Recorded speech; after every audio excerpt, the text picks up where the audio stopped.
Hour secret space చౌరాహా ఆడిటోరియంలో చేనేత సంత కార్యక్రమం నడిపిస్తున్నాము. ఇది చేనేత కళాకారుల కోసం మేము చేస్తున్న ఎగ్జిబిషన్ 3 రోజులు ఉంటుంది. 19, 20, 21 ఏప్రిల్‌లో ఈ అవర్ సీక్రెట్ స్పేస్ చౌరాహా ఆడిటోరియం అని ఉంది. సంగీత్ థియేటర్ ఎదురుగుండా అక్కడ నడుస్తుంది. మేము ఈ చేనేత సంత నడిపించి ఇప్పటికి గత 4.5 సంవత్సరాలు అవుతుంది.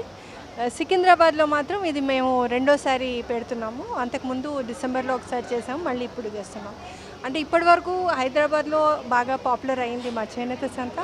అలాగే ఇదే కాన్సెప్ట్ని మళ్ళీ సికింద్రాబాద్లో కూడా ప్రజల్లో చేనేత పైన అవగాహన, అలాగే దాని గురించి పాపులారిటీ కూడా కొద్దిగా పెంచాలి. వాళ్ళకి అవగాహన పెరిగితే చేనేతకి ఆదరణ పెరుగుతుంది అనే ఉద్దేశంతో ఈసారి కూడా మళ్ళీ మేము ఇక్కడ సికింద్రాబాద్లో చేస్తున్నాము.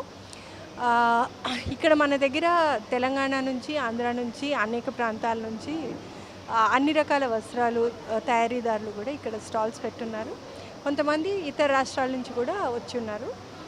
ఈసారి మాత్రం ఢిల్లీ నుంచి ఒక ఆవిడ వచ్చారు. ఆవిడ ఈ రెడీమేడ్ కుర్తాస్ మీద సింధీ ఎంబ్రాయిడరీ అంటారు, పాకిస్తాన్లో సింధ్ అనే ప్రాంతం ఉంది కదా, అక్కడి నుంచి వచ్చిన శరణార్థులు తయారు చేసినటువంటి కుర్తాలు వాళ్ళు ఇక్కడ అమ్ముతున్నారు. అలాగే మన దగ్గరలో ఉన్న పోచంపల్లి, అలాగే నారాయణపేట, తర్వాత నాగర్ కర్నూలు నుంచి, వరంగల్ నుంచి, హుజరాబాద్ నుంచి, తెలంగాణ ప్రాంతాల నుంచి వచ్చారు. అలాగే గొల్లబామ చీరలు సిద్దిపేట నుంచి వచ్చాయి.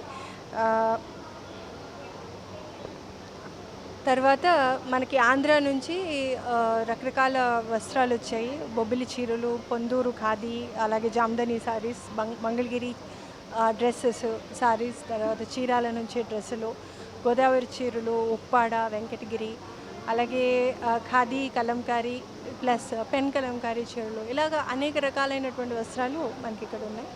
మనకు ఇంటికి కావలసినటువంటి అన్ని రకాల వస్త్రాలు మనకి ఇక్కడ దొరుకుతాయి. మేము గుంటూరు జిల్లా చిరుగుపల్లి మండలం కనగాల నుంచి వచ్చాము. మేడం గారు ఈ సేవాభావంతో ఈ సంతను నడుపుతున్నారు.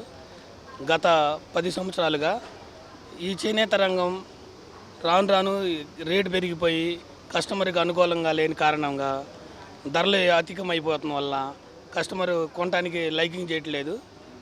కేంద్ర రాష్ట్ర ప్రభుత్వాలు దృష్టి పెట్టి ముడి సరుకు మీద 50%, రంగుల మీద 50% ఏంటి మన నేసే కార్మికుడికి కరువు భత్యం కింద నెలకు 5,000 రూపాయలు ఇచ్చి ఈ చేనేత రంగాన్ని ఆదుకుని చేనేతని బతికించవలసిందిగా కేంద్ర రాష్ట్ర ప్రభుత్వాలని విజ్ఞప్తి చేస్తున్నా. ఆదరణ బాగానే ఉంది. ప్రభుత్వ ఆదరణ కూడా చేయుతైతే ఈ చేనేత వృత్తి బతకడానికి అవకాశం ఉంది. చిత్తూరు జిల్లా శ్రీకాళహస్తి నుంచి వచ్చాము. ఈ చేనేత సంత వల్ల మాకు చాలా ఉపయోగం ఉంది. డైరెక్ట్గా నేసిన వాళ్ళమే వచ్చి ఇక్కడ చేనేత చీరలు కానీ, బట్టలు కానీ, క్లాత్ కానీ అన్నీ అమ్ముతున్నాము. కస్టమర్లు కూడా దీన్ని బాగా సద్వినియోగం చేసి సిటీ ప్రజలందరూ వచ్చి బాగా కొంటున్నారు. ఇలాంటి ప్రోగ్రాంలకు వచ్చిన దానివల్ల కస్టమర్లకి బెనిఫిట్ ఏమంటే డైరెక్ట్ వీవరే అమ్ముతున్నాడు కాబట్టి మార్కెట్ కంటే చాలా తక్కువ ప్రైస్కి కస్టమర్లకి క్లాత్ దొరుకుతుంది. ఇవన్నీ ప్యూర్ హ్యాండ్లూమ్ అండి. ఇలాంటి వాటిని ప్రజలందరూ వచ్చి బాగా ఎంకరేజ్ చేయాలని కోరుకుంటున్నాను.